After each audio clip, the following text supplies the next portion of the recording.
Welcome to the Salmon Runs YouTube. Enjoy the video.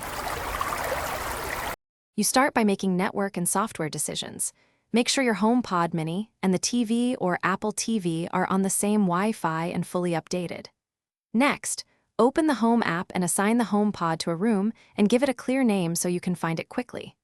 Once done, on Apple TV or the TV's AirPlay menu, choose your HomePod. If you don't see it, check Wi-Fi and restart the Home app. Now configure the Apple TV audio path. Go to Settings, then Video and Audio, and pick Default Audio Output. Choose the single HomePod Mini or a paired set if you created a stereo pair. This directs all TV audio to the speaker. After selection, play a short 10 to 20 second clip to confirm sync and clarity. If the sound is too loud or distorted, reduce loud sounds. Finish by validating sync and control. Play dialogue-heavy content and watch lips versus audio.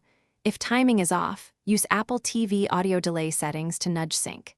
You can control volume with Siri or the Apple TV remote and group additional HomePods for multi-room sound. If something goes wrong, restart the HomePod and Apple TV, verify both are on the same 4 or 5 GHz band properly, and move the HomePod closer to reduce wireless interference. This simple fix resolves most lag and dropouts.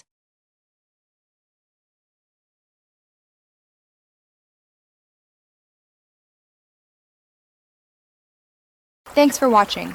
Consider subscribing if we helped you.